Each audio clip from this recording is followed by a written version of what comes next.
people have to the land on which we're on, and how we can learn sustainability principles that have been embedded into their culture for thousands of years and mix that with our modern science and really work together to protect this beautiful land for the future, because it takes all of us. My name is Laura Wells and I'll be the MC for this evening. I actually studied a Bachelor of Science and Law at the University of Wollongong many moons ago. So this is my territory, and I am a new found member of the community down here, moving here this year, which is very lovely to be part of. And I work as a science communicator and an environmental advocate, so I lend my voice to many environmental campaigns, which I love, to helping people, to educate people on solutions and what they can do to really make the world and the future a better and safer place for everyone. But most of all, I'm a curious human, just like all of you that have dedicated your time to come here tonight. You know, I want to learn about my footprint on the planet and what I can do to minimize it, but also set a good example for people so that they can change their behaviors and do the same thing as well. Now, thank you all for being here. I hope we're able to get everyone's neurons firing tonight and think of some solutions and some good questions. We will have time for Q&A towards the end. But a few housekeeping. The toilets are outside down the stairs, and if you require the disabled toilets, up through the elevator. If there is some emergency, please through the back emergency exits or over to the left here. I feel like a really good flight attendant today. Today's session will be recorded and we will be using it to pop online so other people can watch, which is great. And thank you to anyone who submitted questions prior to the event. As I said, we will have a live Q&A as well, so start thinking of those questions. But let's get to the chat. We're here to educate, advocate, and spark solutions for transformative climate action. That's why we're here. This is a discussion about clean energy transformation and the future we should all be looking forward to. This is not a debate on climate change because, frankly, there is no debate on climate change. It is happening. It is all around us. We can see it, we can feel it, and sometimes we can't feel it, but it's happening. So this panel is really about solutions, changing behaviours, and fostering change on every level. So on that note, let's get to our panel of experts. They are all going to introduce themselves because they all know themselves the best. They've all got 1 minute to do it in whatever fashion they like. I don't care what you say about yourself. Go for gold. Kate, let's go with you. Might use a little less than a minute, but my name's Kate Minter. I'm the General Manager of Rewiring Australia. You might be familiar with the work of our founder, Saul Griffith, who's a local up in Ostomy here, but our mandate is to electrify everything. We're a research and advocacy organisation that wants to talk about how our clean energy responses start in our homes, and we can decarbonise those by electrifying our appliances and electrifying our cars. So that's a bit about me. I'm visiting this beautiful part of the country today. I'm from Sydney, and lovely to be here. Thank you. I might throw over the back there to Warwick next. Thanks, Laura. And hello, everyone. Coming to you from Wurundjeri lands, and want to acknowledge elders past, present, and emerging. Myself, I've been on the board of the United Nations Association here in Victoria since 2014, and I consider myself to be the entrepreneur in residence on that board, trying to steer different thinking and steer more innovative and proactive solutions across the way in which we operate here across this great land. And I'm an entrepreneur over the past decade, mostly around climate-related ventures and ESG sort of stuff. So very passionate about climate action, and Emma and I, who's also on the panel, we're the co-chairs of the National Climate Committee for the UNAA as well. I'll leave it at that. Thanks, Warwick. Well, Emma, on that note, over to you. Thanks, Laura and Warwick. Hi, everyone. I'm Emma. I'm also here from Melbourne, so thanks for having me today. I am the Director of Partnerships and Business Development for 3E Group, but more than that, I really thrive on developing partnerships of impact, which I've done through the past 15 years of my career. 3E Group developing energy efficient solutions to help accelerate the transition to net zero across industry. Unreal. And Rochelle. Hi, I'm Rochelle Macdonald. I'm the Executive General Manager for Squadron Energy. I relocated to the Illawarra 4 months ago, so it's great to be here, and thank you for the community for welcoming me. Now it's called Environmental Engineering Geology, but back in the day when I did my degree, original degree, it was called Earth Sciences. So I'm a massive advocate for understanding climate change, because you absolutely see it in the geological history, and that's something that I've spent a lot of my time studying, geohazards and things like that for large companies. So it's great now to be working for Squadron Energy, who are really about accelerating the transformation of our energy economy towards a green energy economy. So great. Thank you for having me. Unreal, thank you. We definitely have a panel of experts here, so think about these questions, because it's great to have them all in one room and via online, which is great. And it's also important to recognise that people in this room and people watching later, there'll be novices and there'll be experts, and we want to bring everyone along on this transformation journey. We can't leave anyone behind, because we need to bring everyone along with us. So I think we'll start off with a little explainer about what is meant by clean energy. And some people just don't know. But clean energy is energy provided by resources that are renewable on a human timescale. So think sun, wind, wave, geothermal heat, and also the storage that's really associated with them as well. And our traditional energy usually does still come from coal, oil, and gas, which are non-renewable resources. So once we've dug them up, they can no longer be used again, and they cannot be regenerated within our lifetime, because they literally take millions of years to create through decomposed organic matter. So they ain't coming back once we've burnt them. And a lot of people don't really understand why a transition to clean energy is important. So for that, I actually might hand over to you, Kate. And can you tell us why we should even care about clean energy and a transformation? Cool, you got this. Thanks. Great. I think that everyone in this room probably cares about a clean energy transformation, and that's why you're here. So thanks for that. From our perspective, looking at electrification as a pathway towards having cleaner homes and reducing carbon emissions in our home, we see it as a huge opportunity around what this transition looks like, that we have the technology and the appliances now, and they're affordable mostly now to make that transition. So why shouldn't we? We've seen the grid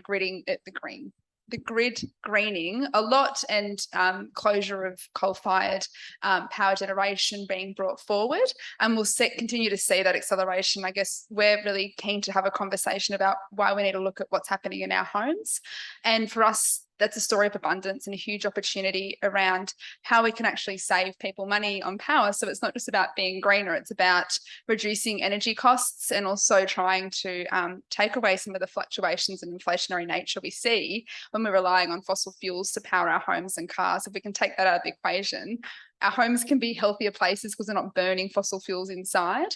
We're doing something for the environment broadly and bringing down emissions, but we're also stabilising and reducing energy costs and needs within our homes. And I think that's a good story that we should all get excited about. Absolutely. I think a lot of people forget about the human health aspect of climate change, and also the economic impact of climate change as well, because it's huge.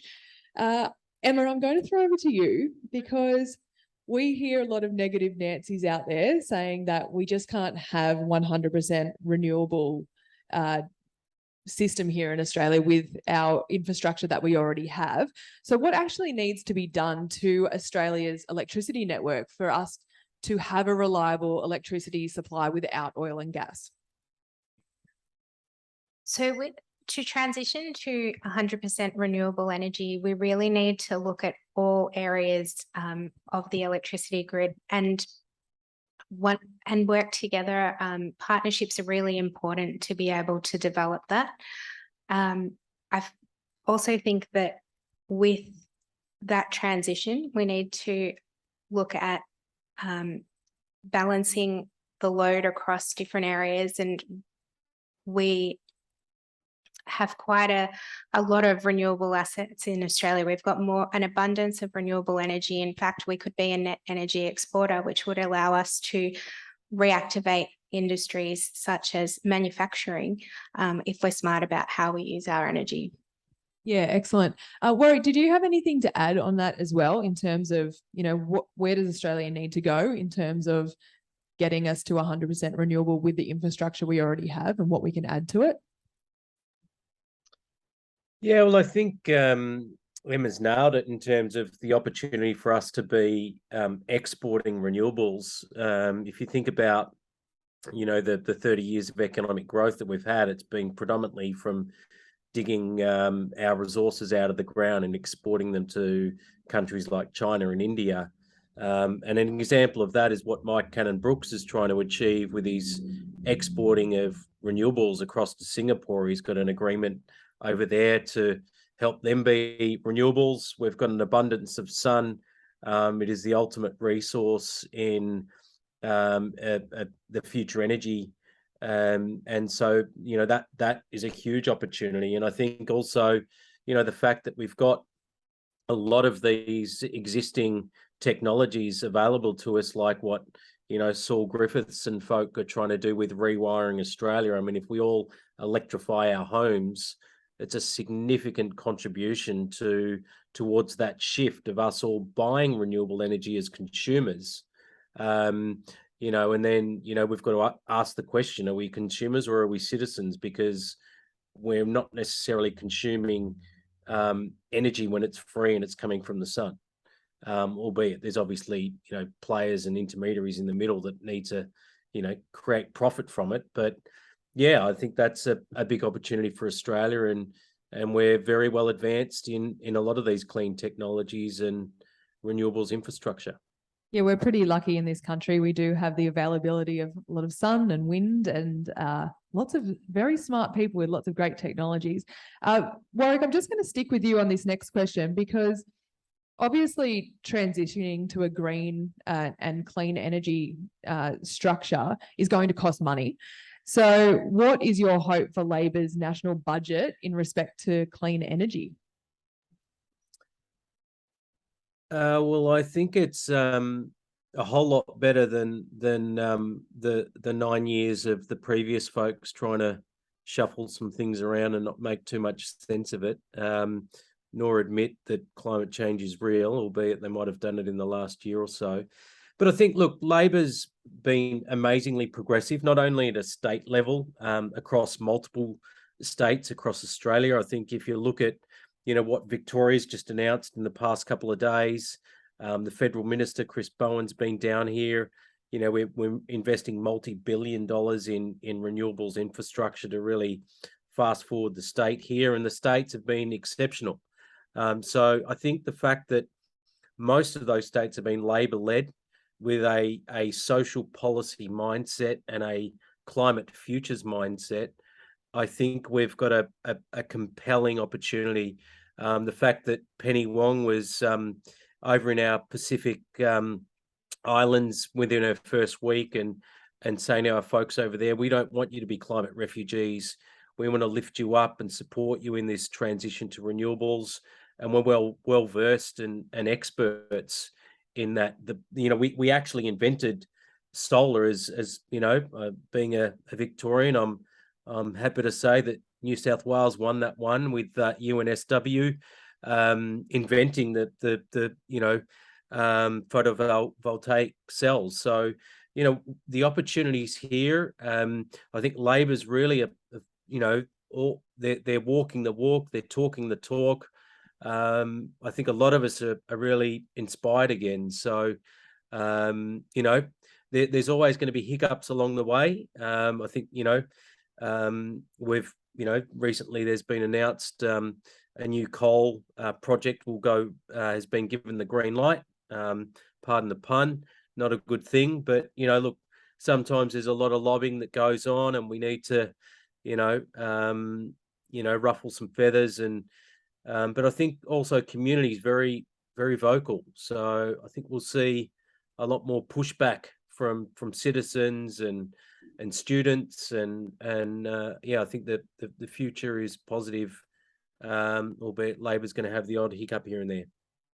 Yeah, absolutely. I think it does come down to community, which is why we're all here tonight, which is great. And I guess it's not solely up to our governments, is it? It's up to, everyone to be a part of this. But Rochelle, what kind of partnerships do you believe need to be established to make renewable energy future a reality? It's partnerships across industry, it's across government, it's across community. We all have a role to play in this.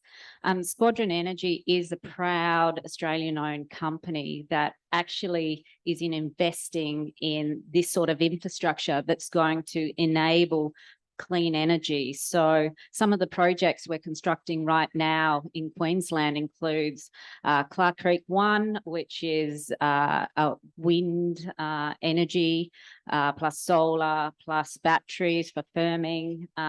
We've got in development at the moment Clark Creek 2 and one further north in the Burdekin. And they're really essential projects that, we need to replicate and keep growing. So just Clark Creek 1 and 2, for example, can power 660,000 houses. That's 40% of all the households in Queensland, and that's fantastic. We were also investors in the technology. So we own a major share in WindLab, who really are the leaders in wind energy. And also the project that Warwick just mentioned, Sun Cable, the connection between Australia and Asia, we are investing in that as well. More locally, we're spending hundreds of millions of dollars on an import terminal right here in Port Kembla. And initially that is to import natural gas, because at the moment the market's not ready for green hydrogen. So we're designing that to enable green hydrogen to go through that infrastructure in the future when the market is ready. So, we're doing our bit from a private perspective to invest in the future. Yeah, that's unreal. Just a question on what you just said then. The terminal for Port Kembla to import natural gas. Why? Sorry, import LNG and convert it to natural gas in the supply. Okay. I was just confused about, in Australia we have gas and we export it. How come we have to import it? So at the moment, where the gas, the LNG is produced, we don't have a pipeline to connect us from, for example, Queensland or WA to here, other than the gas pipeline that comes up from Bass Strait. So where the facility that we're developing with FSRU, which is a floating regasification unit, will actually enable the vessels, the LNG vessels, to be the pipeline between Gladstone or wherever the LNG will come from into our region, get regasified and into the existing Eastern Gas Pipeline. So it's a very exciting project. Okay, great. I was just thinking that it was coming from overseas. I just thought that was a big blunder. It could. Okay. At the moment we're in a gas crisis, so it will be where we can get that gas supply from. Okay, interesting. Kate, I'm going to go over to you, because Rochelle just mentioned that, it takes all levels. It's individuals and governments and communities and businesses and everyone to make this transition. Rewiring Australia essentially is supported by a group of non-partisan Australians who come together to drive change. How important is it to have these community groups and empower individuals to take the lead? Very important.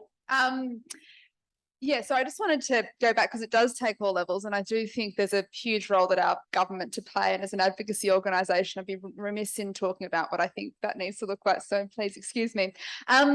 It's really exciting, as Warwick has said, to be in a space where we're seeing action on this federally, and certainly states have been coming to the party and trying to take responsibility of how we manage this transition for quite some time. But I guess we think it's really important in the transition to really assess what we mean by infrastructure, and recognizing that homes are a big part of the energy infrastructure and part of this transition. So looking at how we boost renewables, it's not just about huge renewable energy zones and transmission lines. There's also a big role to play in how households supersize what solar looks like on their roofs, and really taking advantage of the fact that we're the world leaders in rooftop solar, and then trying to capture that in how we can help meet the increased electricity and energy needs we're going to have through storage at a community and a household level. So that's where I think households can play a key role, but how that relates to governments is having our governments recognise that the infrastructure we need around energy and to make this transition aren't just the big, large projects, they're also what's happening in everyone's houses. So we'd love to see, you know, greater government support on helping households electrify. We've seen some really positive stuff in the States with the Inflation Reduction Act, with huge incentives to help households transition off fossil fuels, but also help build their solar capacity and storage capacity at a household and a community level. So that's where we see communities and homes being so critical in meeting our future energy needs, but also driving what those transitions look like. The other huge space is electric vehicles and how we transition to that. And I think we've got a whole little segment to discuss here, but certainly we need our governments to do a hell of a lot more to stop us from being the dumping ground of internal combustion cars, and really big improvements on our fuel efficiency standards here, so that we can see that transition as well. Unreal. So basically everyone in this room can be involved. Love it. Well, something we often hear in the media is that we need a transition to clean energy jobs, so that people in the fossil fuel industry will have somewhere to transition to at the end of the industry's life. But Warwick, is there a framework for this already? Is there something in place that will help to transition these people, or are we just leaving it up to the people and the industry itself? Great question, Laura. To give you an insight, back in 2009, I started a recruitment and search firm dedicated to green jobs. And funnily enough, when Kevin Rudd and Penny Wong at the time were trying to push the CPRS through, myself and my co-founder were on the front page with here in Melbourne, talking about green jobs, the future, and how in a way that opportunity was missed. Effectively, we lost a lot of headwinds because of a lack of climate policy and a lack of a price on carbon for the past decade. That said, we actually have more solar engineers, wind engineers across the country than we do miners right now. So I think the fact that the shift is happening in a big way. There's been a lot of skills upgrade going on right across the TAFE sector, universities obviously as well, and on the job. So I think there's huge opportunities, and I think, you know, there's just been a massive shift in the way that we do things here. I mean, obviously the past sort of 2.5 years of the shift towards, you know, doing meetings on Zoom and Teams and all of this, you know, even government has shifted the dial significantly. One of you know, Victoria's health agencies during our big, you know, Dan's big 265 days of lockdown, they created an emergency virtual department. There was, you know, 35 patients were able to be triaged digitally rather than going into the hospital and experiencing that sort of at-risk component physically.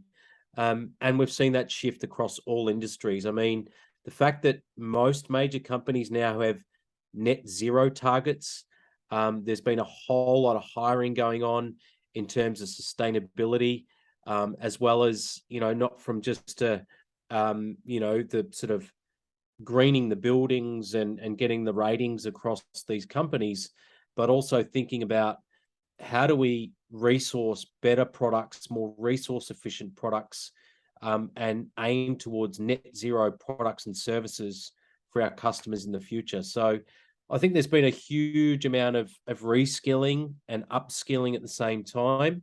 And yeah, look, I mean, it's there's a lot of big leaders out there as well as directors on boards who have understood this stuff for years. And now that we've got a, now that we're coming out of this, whatever you want to call it, build back better, or, build a sustainable future forward, I think there's a lot more opportunity for folks to, if they don't know it already, there's no such thing as a know-it-all anymore. We're all learn-it-alls. So there's plenty of opportunity for people to learn if they haven't already. I love that. We're all learn-it-alls. That's great.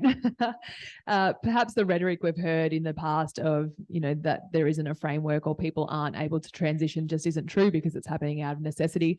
But now we're going to hear from Yael Stone in conversation with Christopher Ty. Now, Yael couldn't be here tonight because she just had a little baby, but you may know Yael's face. She is an actor. She was on 7 seasons of Orange is the New Black.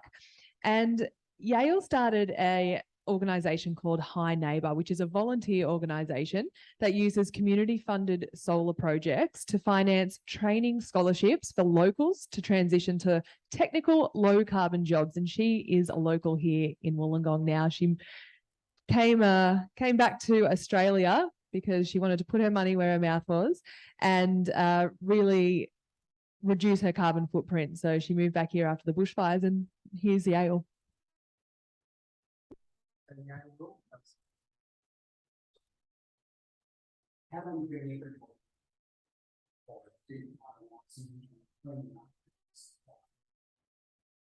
think that the first thing to acknowledge is that this isn't just a transition, and without successful both of those terms, it's just not there. So we need to kind of do that and think there can't be a system thinking approach, how we so our kind of really acknowledging that as the technologies change, the job change. But we need to make sure that the folks in the existing technologies are upskilled and continuing education in a really sensitive, prepared way, so that they can be included in that transition and really benefit from it as well. So it's not just a transition for some, and it's not just a transition for another class that can actually include everybody and make a decision. Because if we don't really embrace the kind of possibility and money of this transition, by including the faith, we can do that. Absolutely. I think sometimes that's the thing that you see in terms of the discourse and discussion and transformation. And it can't be when people who aren't affluent enough, they're also into the form of our time. How do we bring them into the discussion of the community approach to music? How do we do that? Well, first and foremost, we have to start being that's being a massive setback. And then I've got a very aggressive comment that of storytelling that we've been all the past years. And hopefully we move on, but we have to change those stories. We have to see that the folks who in high-volume industries actually the champions of this change. If you want to make how are you going to do that without seeing? How are you going to do that without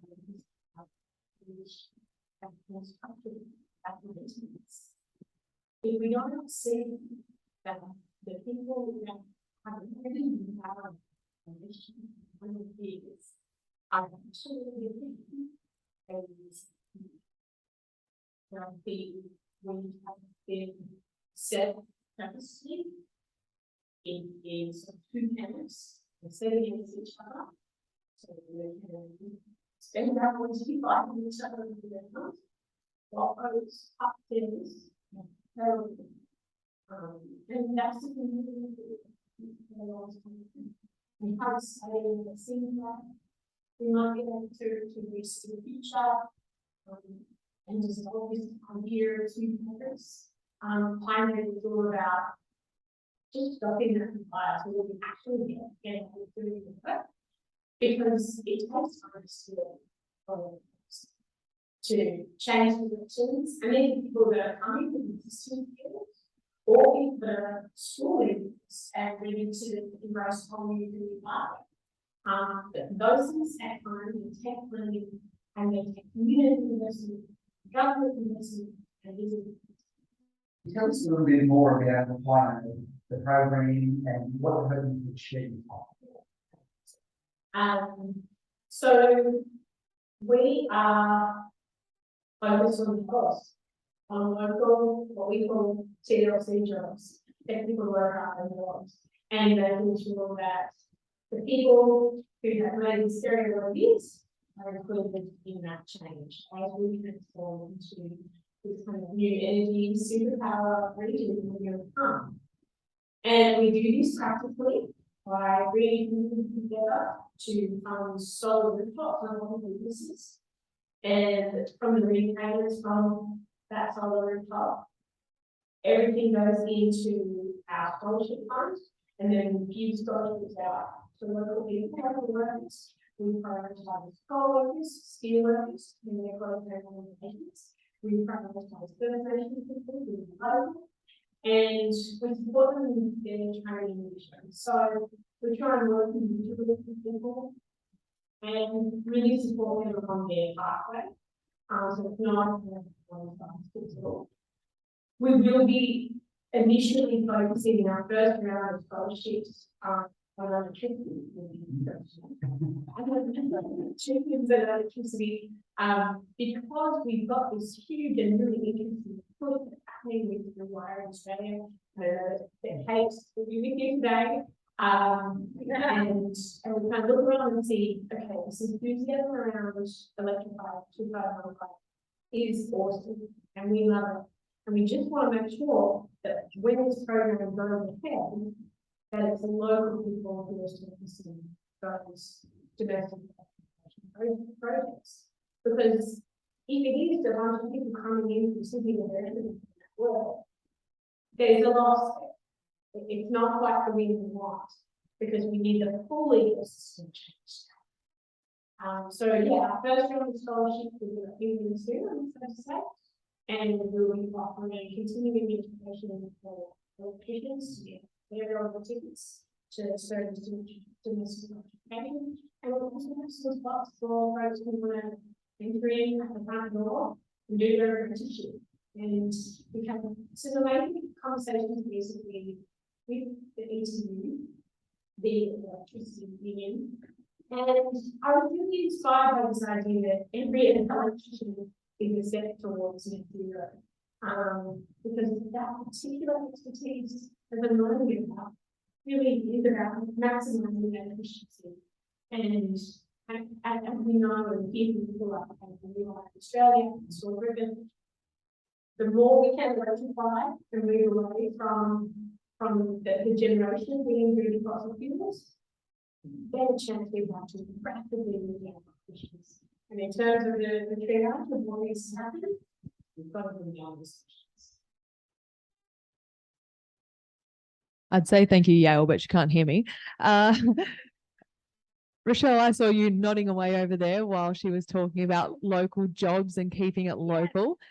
What, off the cuff question, what's Squadron going to do about keeping it local? Well, I'm recruiting for a head of operations right now, if you know of someone that's really, really good. We are really focused on being part of the local community, and that's why it was so important for myself to move down here and my family, and a number of people, a number of my team members that are here are locals. So one's moved here and one was born and bred here. So it is something that we want to ensure that we're upskilling as well, our local people. And I work really closely with Ty from the university and also the TAFE what we know is the jobs of the future, or the employees, or the skill sets that we need in the future don't exist at the moment. So we really need to make sure that we're working with the university so that we can design courses and pipelines to be able to enable those jobs in the future. And that's something we're really committed to. And it's not only engineers and electricians that we're really focusing on. We've got an absolute superstar. We've sponsored one individual in the Go Lead program, a very talented young lady that's in her 3rd year of commerce and law. And one of her first projects is to work with us to design, what's the impact of the climate change policy on our business now and into the future, and how can we lead the way in ensuring that we're implementing that policy at forefront. And then, using all the 3 scope emissions, but also looking at a 4th scope, which is really what we as individuals can do to change our footprint and reduce our energy consumption as well. So like catch the train instead of driving or walking and things like that. And also recycling what we do at home, having solar on the top of our roofs, but also buying things that are thinking about the impact on the environment as well. So there is so much potential for us all to really make a difference in this climate action, and it really starts today with everybody in this room. Absolutely. Well, on that note, we'll shift the conversation from the top-down government and policy to an individual approach and what we can do at home and our home energy solutions. So I might throw this one over to Warwick.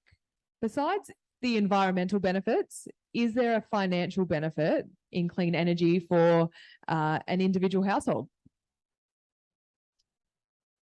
100%. I mean, obviously, most folks who have got solar rooftops have realised that to the point of even being able to sell back to the grid and actually profit depending on the month. So that's just one example. But I think also, as Rochelle pointed out, the 4 sort of industries that have the biggest effect on climate change. One is obviously energy. Then you've got agriculture, transport, and then waste. They're pretty much the 4 biggest industries. So if you think about that at a household level and how we might live our lives differently or adjust our behaviour, one is obviously electrifying our household. Kate and Saul and co have got that covered. If we can just, copy and paste that across the country, as Saul said, we'll get $5,000 back as a household, and we'll electrify Australia. But secondly, I think we've just got to think about our decisions as consumers, and we've got to shift our mindset from being a consumer to being a citizen. As much as even government wants to call us customers, we're actually citizens, right? So I think if we think about our consumer choices, or our choices in terms of citizens to buy and procure new products or services, let's think about the whole circular economy, reusing. You can get the best clothes you want at the op shop, or you can trade with your mates. There's so like we do with our kids, we pass it on to the next kid, and we pass it on to the next family, and so on and so forth. And that's a huge trend in the Gen Zs, which are the new kids about to jump into uni right now. And then obviously transport. There's if we want to get on these scooters and go up and down, awesome. But what I understand, I'm a big mountain biker, and all down the Gong and all around there, you've got the best bike tracks going around.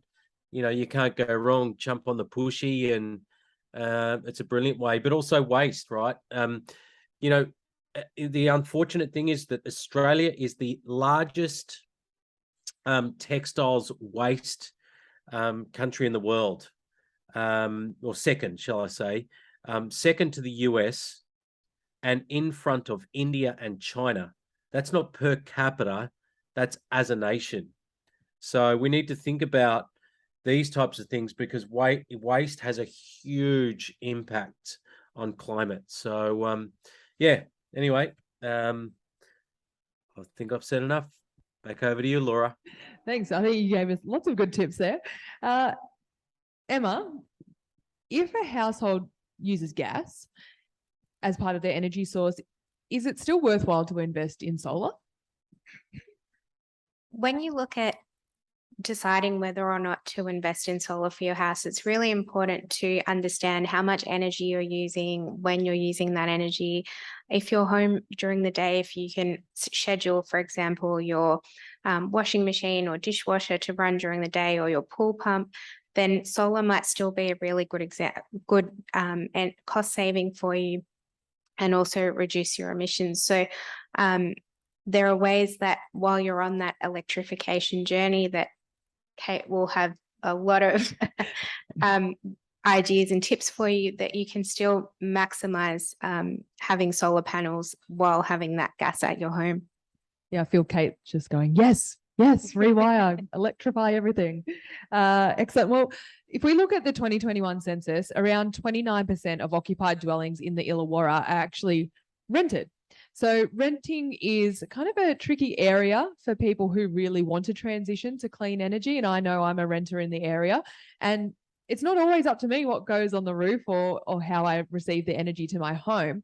So as a renter, Kate, what can I do to make or help towards this transition to clean energy? I think it's tricky. I'm also a renter, and the system isn't set up to make it easy. And there's a range of things that are wrong with Australia's rental system generally. But it is going to become more of a challenge as we transition here, and the ability of households to make decisions about what their fossil fuel usage looks like in their home.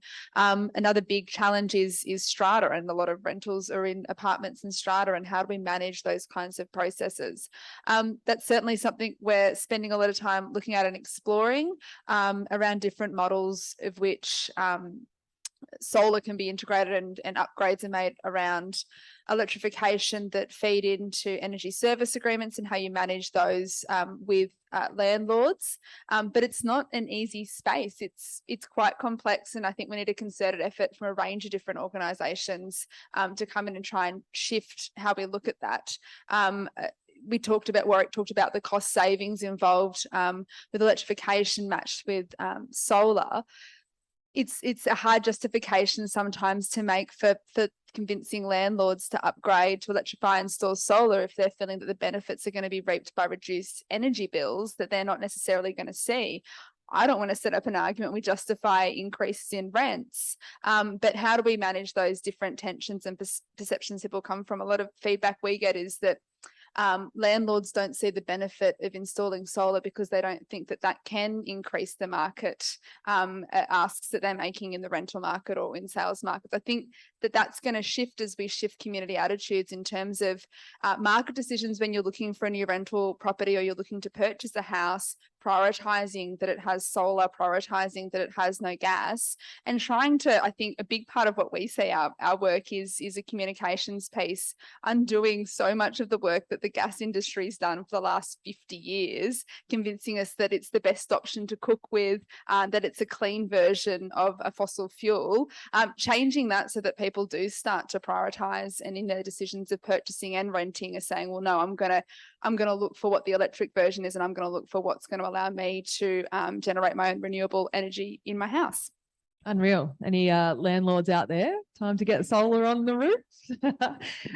Kate, I'm going to stick with you on this question. We heard Yael kind of mention before about socioeconomics and how that plays a really huge role in the availability and the ability for individual transition.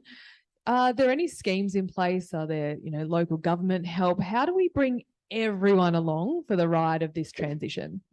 I think that's so critical, and I agree with everything Yael says. If we can't provide everyone the opportunity to transition, we're not doing it right. And that interplays absolutely with the discussion of what happens in strata and high density housing and what happens with rentals, as well as what our public and social housing stock looks like and how governments are investing in transitioning those households. So we need to keep the pressure up for public and social housing to see those transition to be more efficient, electric, and access to solar.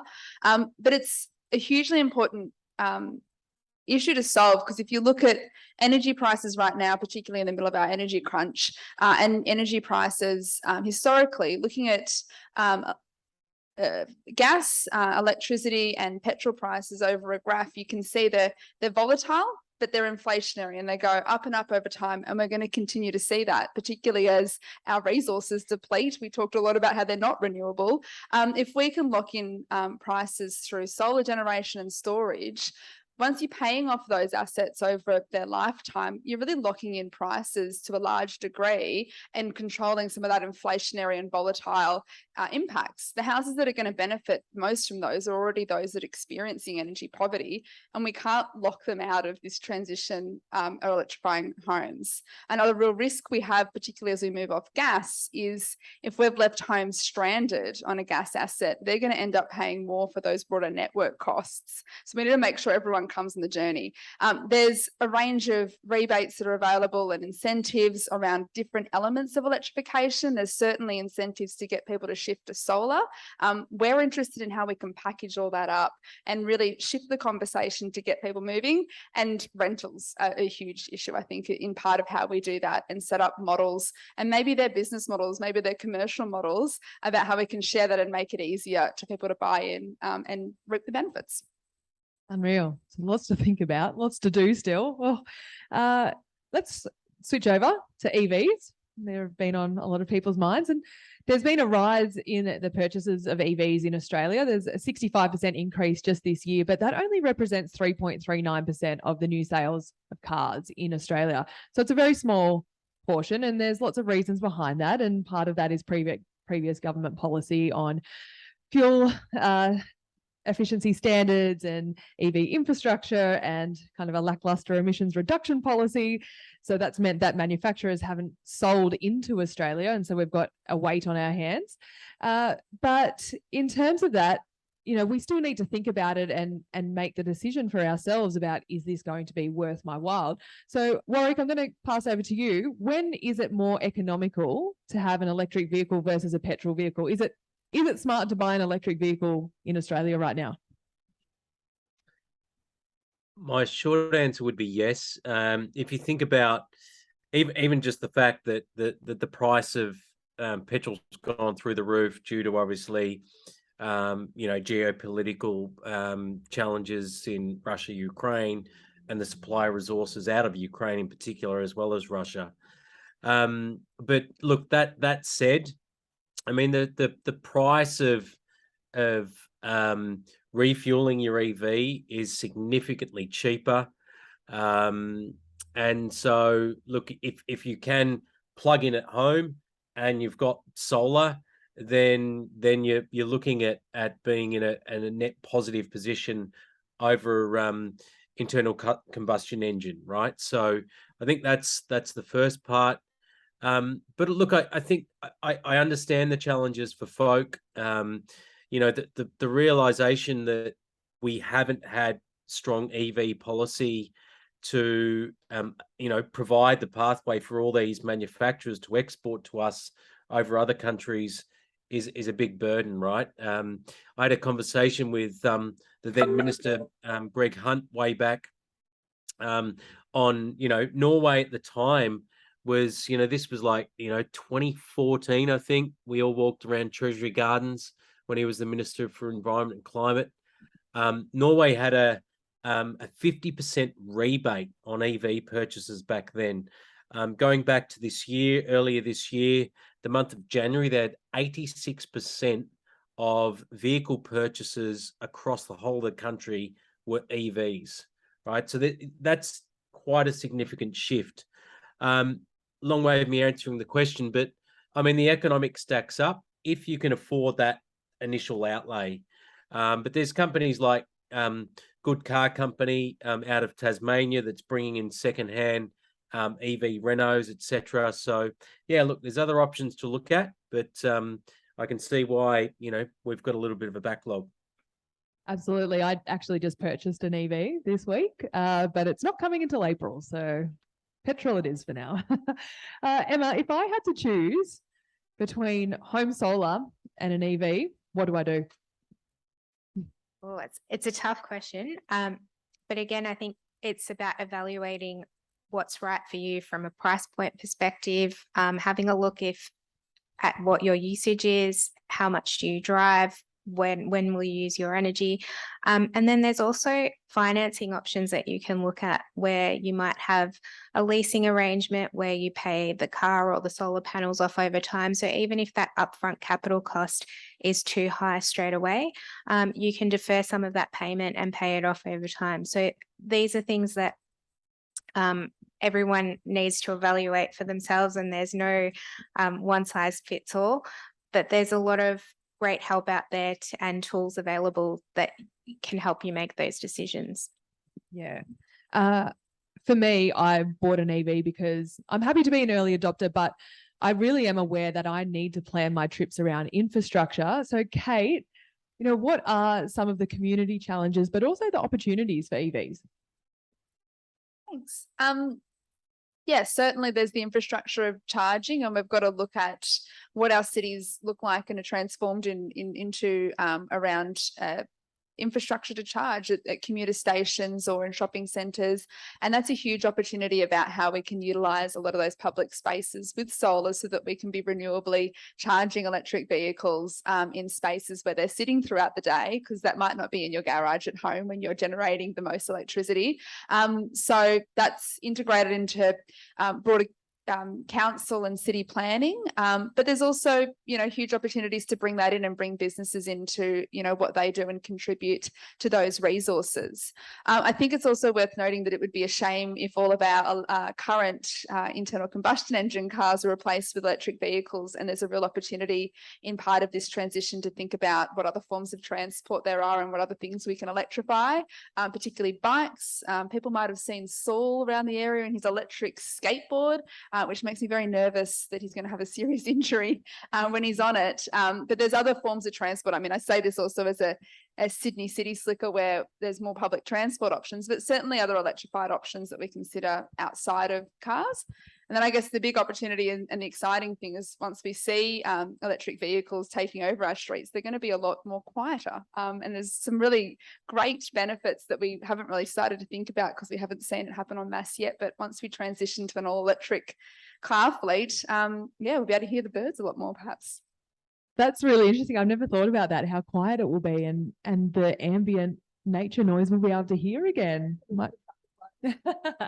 Might bring some more birds back. All right, well, we've talked about home and we've talked about EVs and what's happening, but let's talk about the future, because this is the big picture here. And we're in a climate emergency and we really need to act now to do something to turn the tap off of emissions. So where does clean energy technology, you know, fit into the proverbial pie of emissions reductions? Because it's not just energy, even though that is the biggest slice. As Warwick said before, we're made up of a number of industries of emitters like agriculture, transport, and waste.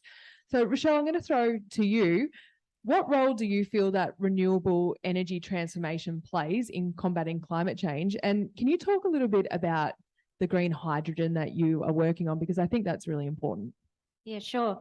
Well, I think we also should celebrate the success over the last, decade, really, with the biggest energy company actually being the mums and dads at home that put solar on their roofs. So that it has impacted on our energy demand significantly. During the day, there is so much energy being created through solar or wind. It's of the afternoon and evening that we need the additional energy supply coming into the grid, and that is where at the moment we're not ready for green hydrogen completely. We've got this transition, and that's why we're designing at the moment a power station to be located in Port Kembla that initially will be gas natural gas, but has been designed or is being designed to accommodate green hydrogen when the market and our infrastructure is ready. So that's a really exciting thing that we're working on. The gas turbines will be able to accommodate hydrogen, which is excellent. We're working on some projects at the moment for how we can have 10 megawatt electrolyzers as part of our planning adjacent to our power station. So it's a really exciting future for us, and we're as a company, we think big. We're pushing the barrow for what technology is currently doing, because we want to be leaders in that space. And for those who have heard of our shareholder, they are very much about transitioning and quickly transitioning towards a greener economy. So it's a really exciting space to be in. And what better part of the world to do it in than Port Kembla and the Illawarra region, together with what we're doing up in Queensland, because that is a really good area for wind and solar in Queensland. So it's very exciting. Yeah, it's great. It's right here on our doorstep. And as you said before, it's all about partnerships, and you've got that still here right on your doorstep of the plant too. Yeah, well, it's about collaborating with the industry, and there's a lot of potential manufacturers that could come to the area. What we need to make sure that we're doing is singing from the same hymn sheet with enabling infrastructure, because we do need power to come in. We need to be connected to the grid, and that's why it's great working with the university at the moment about, what do we need to become leaders in green energy in the Illawarra. And Ty and his team ran an excellent workshop yesterday with bringing industry, small business, innovators, researchers together to really design what that pathway needs to look like. We need to do more of that. Unreal. Emma, sticking on the theme of the Illawarra, what advantages does the Illawarra have over other regions for renewable energy, perhaps offshore wind? Is that viable in this area? Offshore wind is definitely something that is being explored in the Illawarra, and there's a lot of opportunity there for that. It's still an emerging technology in Australia, but if we look overseas, we can see many examples where offshore wind is contributing significant energy loads in countries like Denmark and Germany. And sometimes in Australia, one of the great advantages that we have is we have an abundance of renewable energy resources, and we just need to be able to harness that in a more meaningful way. And with the wonderful workforce that's located here in the Illawarra, that can help to transition and to build out these big renewable energy infrastructure projects. Well, we also hear a lot about nuclear energy, lots of pros and cons, especially when it comes to waste products and how we dispose of them. Warwick, is nuclear a good idea for Australia? Oh, you've got me with that one, Laura. That's a majorly political conversation. And look, it's not something I know a huge amount about, except that I've read a lot around, nuclear still has quite catastrophic risks if it goes wrong, as we know with the likes of Chernobyl, etc.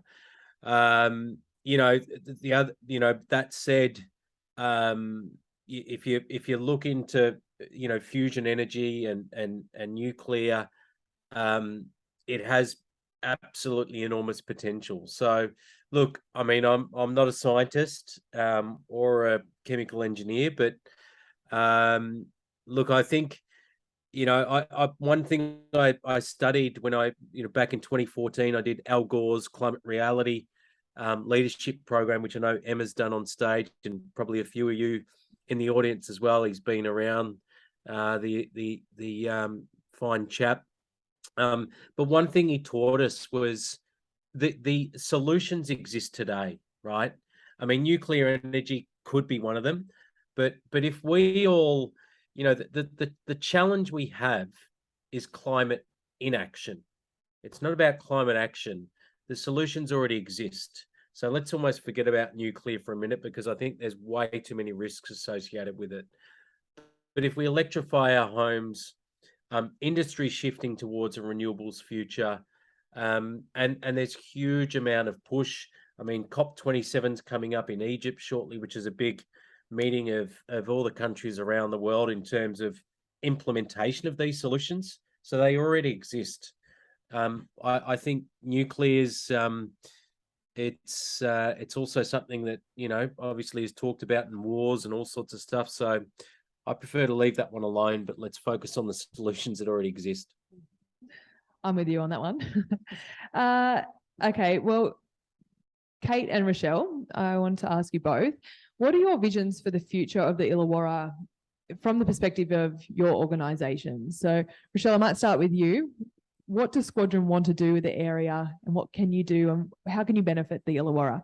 So we want to be part of the solution to the energy crisis now and into the future. And into the future, it is focused on green energy supply. So that is certainly what we're going to be focused on.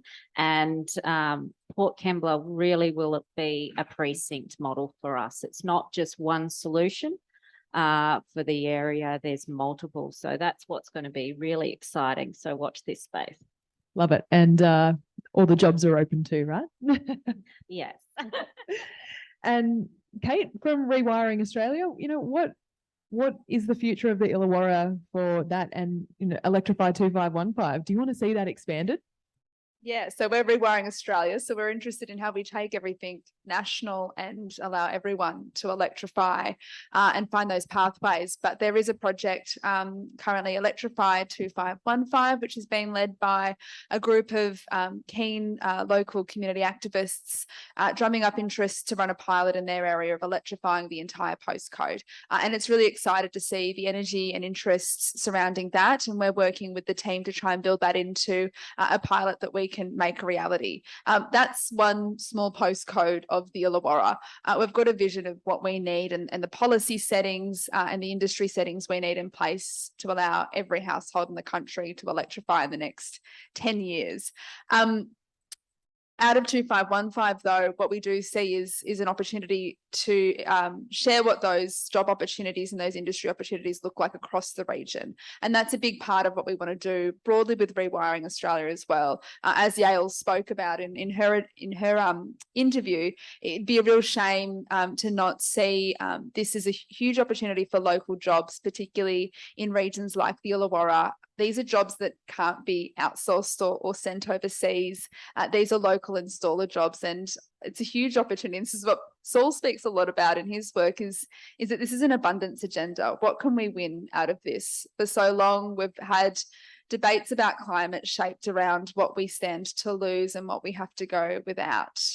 We reject that premise. Let's look at what we can build, and particularly in regions like the Illawarra, around jobs and industries and cleaner streets and cleaner homes. Exactly. So maybe we can have Electrify 2518. Someone here is going to start that. Anyway, any hands?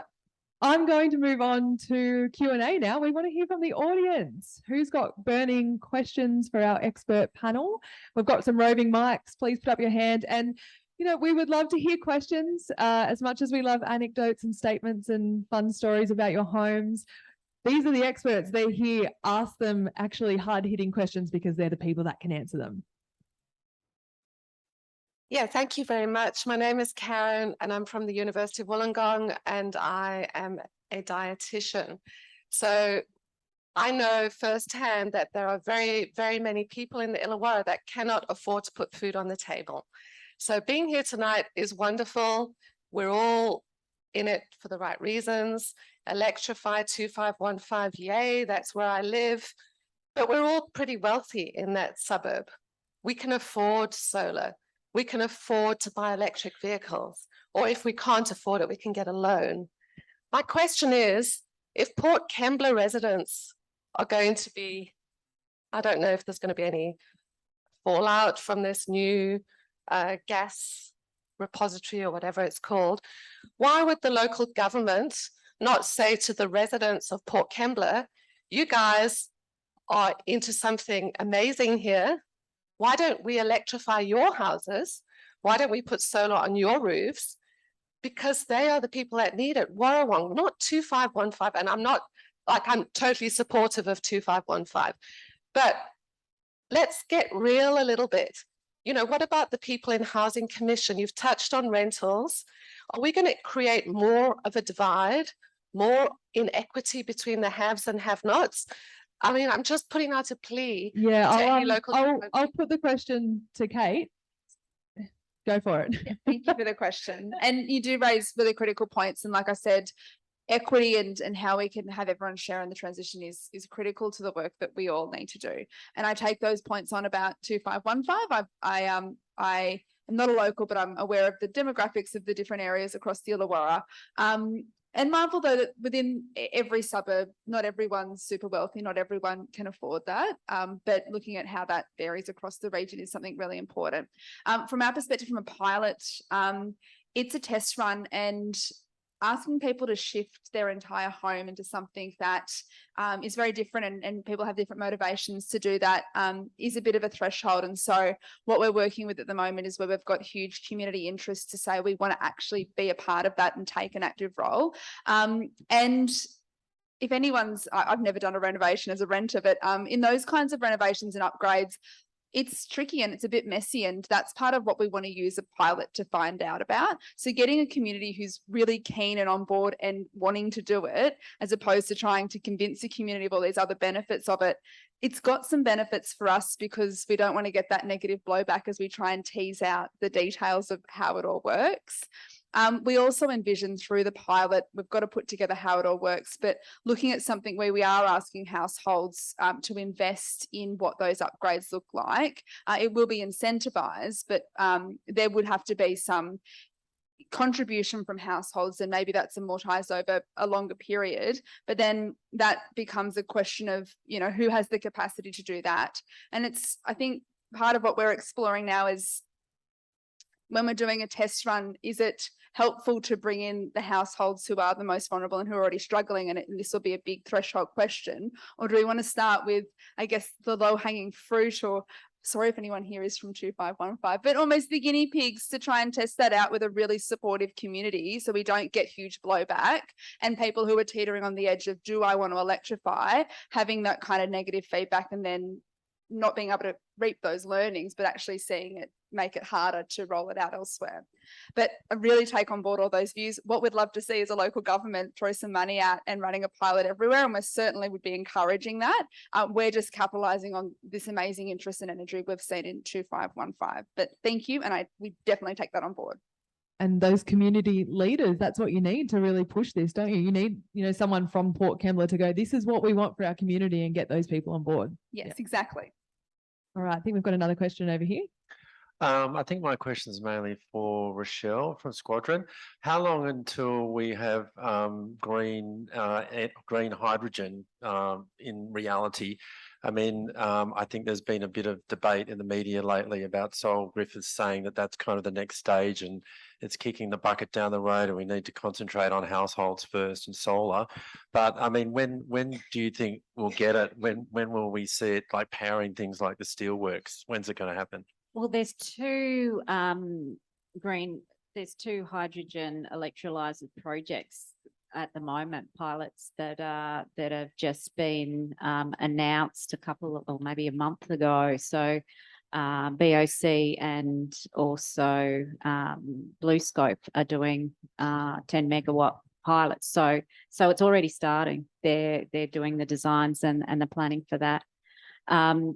The technology still needs some work, and it's more about how can we bring in affordable green power to actually power the electrolyzers so that it can be green hydrogen that's produced. And I think that's the real key. You know, we need renewables in this area to be affordable so that it can generate that, and that's something that Queensland are working on at the moment. So through Gladstone, which there's some major development up there. So we're really focusing on affordable energy affordable green energy, and that's our strategy.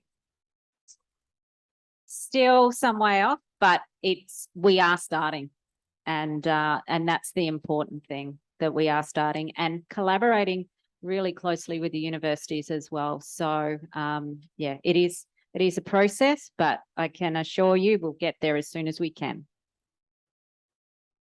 Yep, sure, just over here. Hi, my name is Mitra. I'm a Corrimal resident, but also a Greens councillor on Wollongong City Council.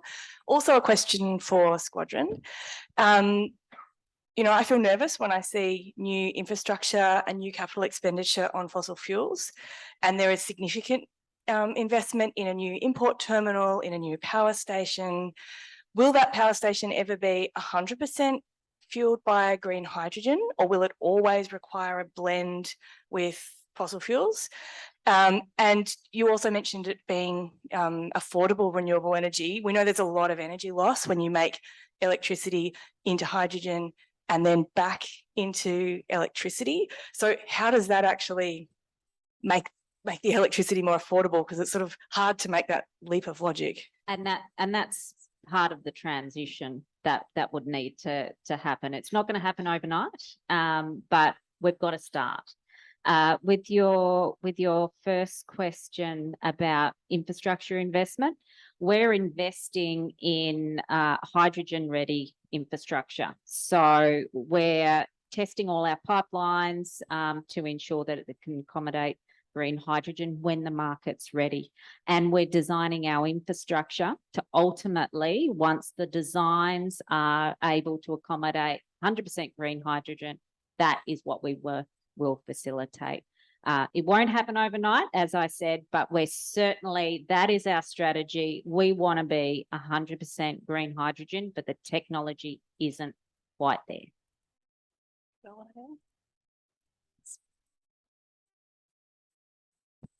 Greg Knight from Renew Illawarra.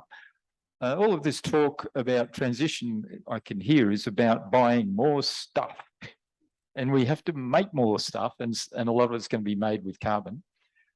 One of the biggest reductions that is an opportunity for us is to increase efficiency, and the electrify everything does a big step. The other one, which is hardly ever mentioned, is reducing the amount of stuff we use. Don't use it. Don't travel so much. Don't eat animals. How can we extend that conversation? Emma, do you want to have a go?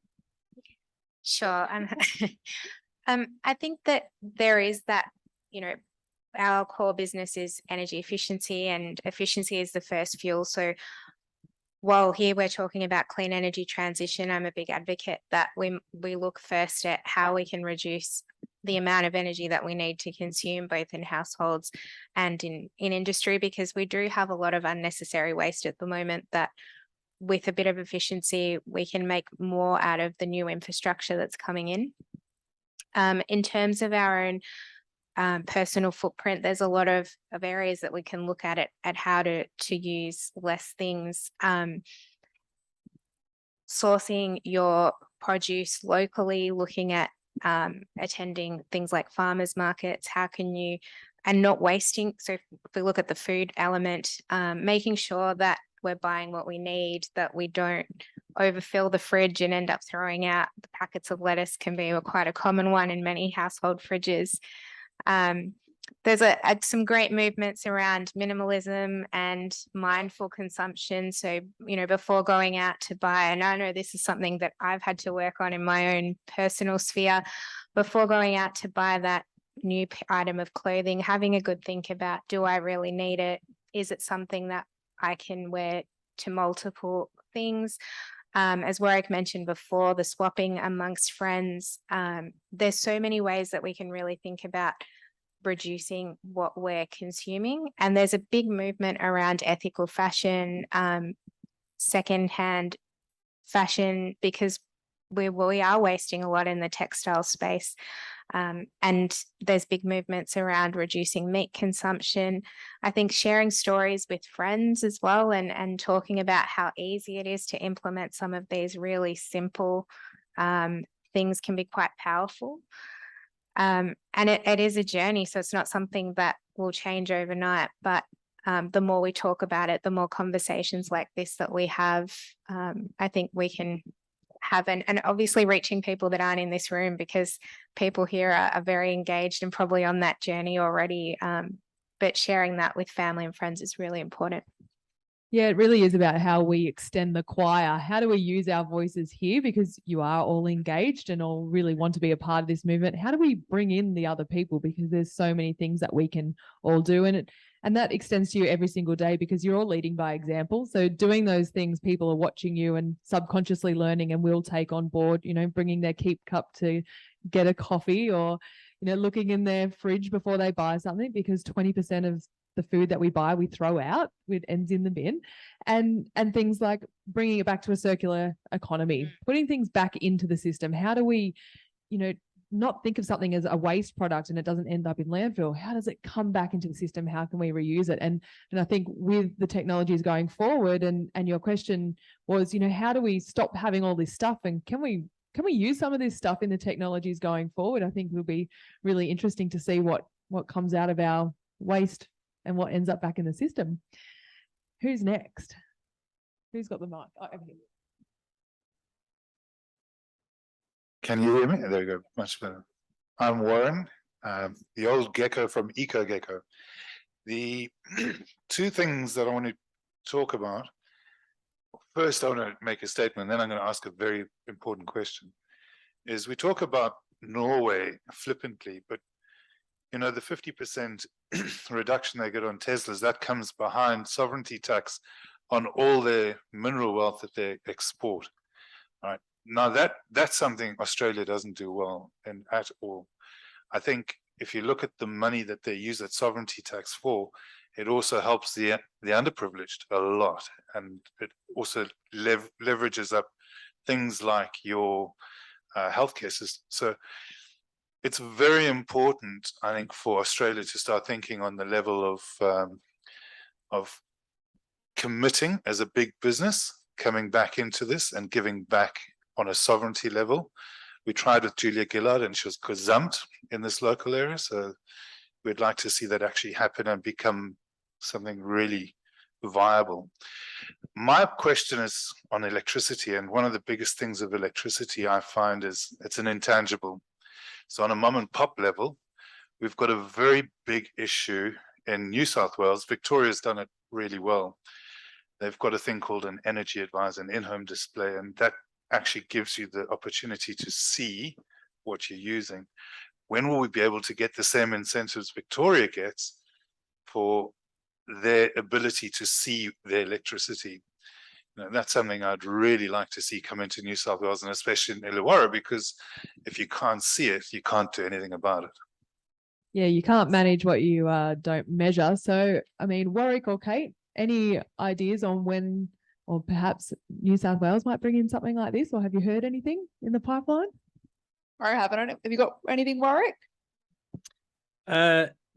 Other than I've installed our IoT device here at my household, which was government funded. So yes, we can see our supply or our usage, shall I say. So hopefully that comes as a government incentive soon in New South Wales.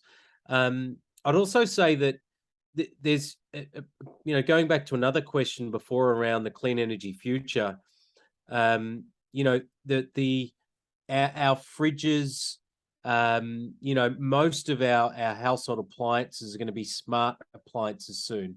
So whilst these technologies and apps can show us where our energy consumption is, the appliances will do it themselves, and they already do, you know, depending on which products you buy right now. So, and there's major companies around the world, one out of Germany.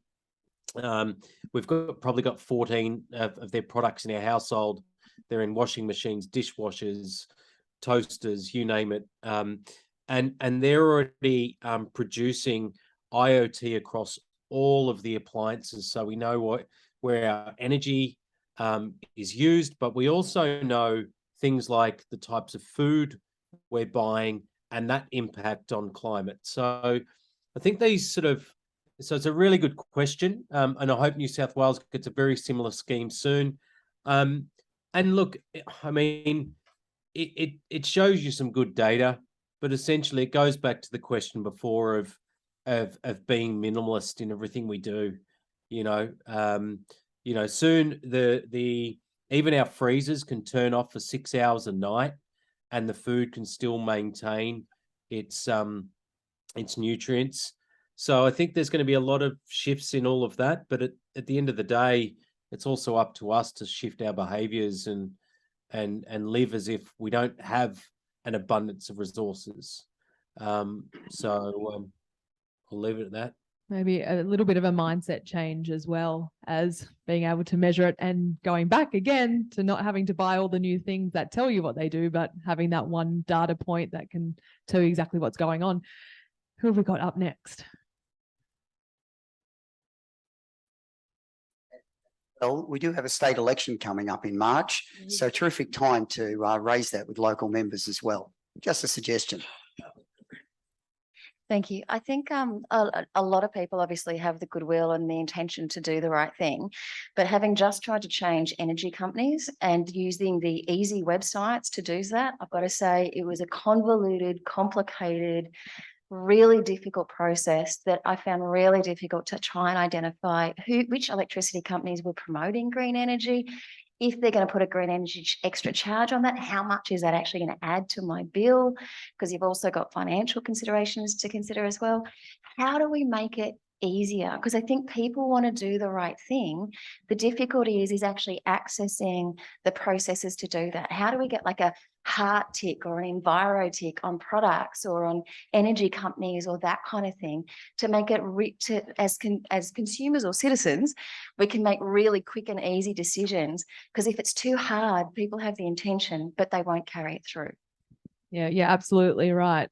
Kate, have you got something for that? Yeah, I feel you. I work in this space and the energy bill is my partner's problem. I'm just opting out. Look, there's so much that can be done, and I love that idea of kind of green ticks and clear ways to do it. We can expect and demand more from our energy retailers, and we can certainly work around what that advocacy looks like. But it also comes down to consumer awareness, and I liked Warwick talking about we're citizens, not consumers. What information do we need? In the Electrify 2515, they've done a survey of everyone in the area around where they're at on an electrification journey and what's stopping them. And the biggest barrier is I don't know, and I'm worried about getting ripped off. I don't know where to start. It's all too confusing. And there's such a gap there to fill. And I think part of that's about public communications, but also demanding more for the service providers that we're getting. And I think energy retailers are going to have to smarten up their game too, as more people are demanding better options. Yeah, I'd also add there's probably three main sort of eco-label certifications. One is GECA, GECA, that gives pretty much a sort of an eco badge to thousands of products. Another one is Good on You, which is purely around ethical fashion, as Emma was talking to before. And another really big one that as much as we need to choose energy providers, we also need to choose the right banks, the right superannuation funds who have divested out of fossil fuels, and who are investing in the right products and the right sort of philosophies, i.e. Anti-weapons, etc. Marketforces.org.au, a brilliant resource in terms of being able to navigate, who are the good guys and who are the bad guys. So anyway, there are some really good resources out there. You just got to do a bit of desktop research. Just on the electricity front, Greenpeace does a really good analysis of all the electricity retailers. No worries. Right, I think we have time for probably one more question.